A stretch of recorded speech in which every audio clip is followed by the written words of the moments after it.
Hi guys! Hi guys! Welcome to our vlog! For today's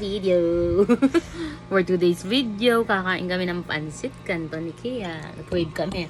Pumunta kami ng Alpha Mart at bumili kami ng pansit canton and cheese. Meron pa kaming drinks. May drinks pa kami. Sabi ko, food trip na lang.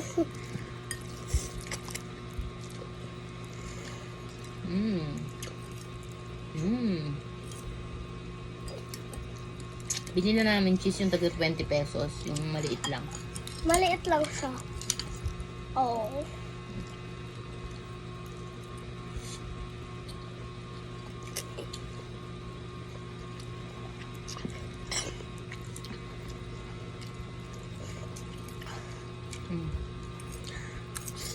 With egg and cheese. With cheese, with pansit canton. Tapos may kahalong pang egg, diba? Kasi ba?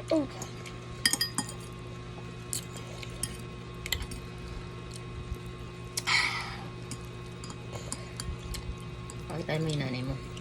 Ito yung sa akin, guys.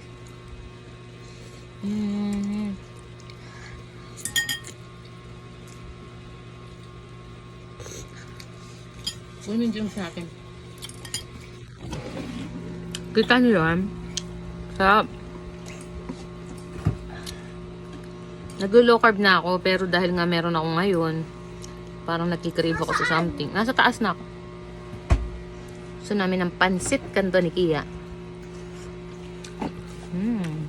So guys, alam mo kung anong drinks namin? Sa akin naman to. Ito yung drinks ko.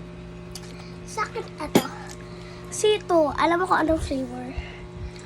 Peach solo to. Solo peach. Oo. Ay, bata. Hindi sa'yo na yan ako. Ha? Sa'yo na yan. Yay, magmumukbang ako dito. Punong-puno. Tsaka sarap. Next na lang ako. Maglalas na si Mami, tapos akin na yan.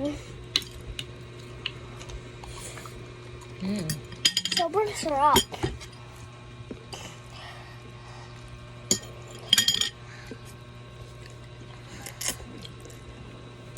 Guys, hindi laging kumakain si Kia niyan, ha. Siguro this month yan palang, no, kaya parang huling kain natin yung matagal na. Siguro 1 month na mahigit nung huli kami kumain ni Kia ng pansit canton. Kasi nga, nag-start na kami mag-low carb ni daddy niya noong March 2. Hindi na kami bumibili ng mga ganyang pagkain. Kaya nga napunta kami ng Alpha Mart, bumili kami ng isang peraso.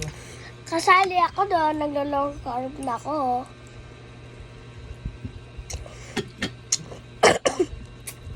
Low carb yung ibang food, kaso lang nag-rice pa rin si Kia. Pero yung baon niya, sometimes low carb yung pagkakatimpla ni Mami. Salt and pepper lang or coco ano.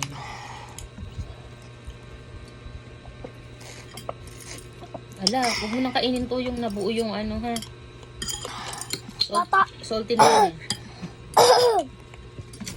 Huwag mo kainin yan, ha. Bye-bye ka na sa kanila. Bye guys! Bye-bye! See you on our next video. Upload namin to sa YouTube. Tingnan niyo sa YouTube. Bye! Bye! Like and subscribe ba?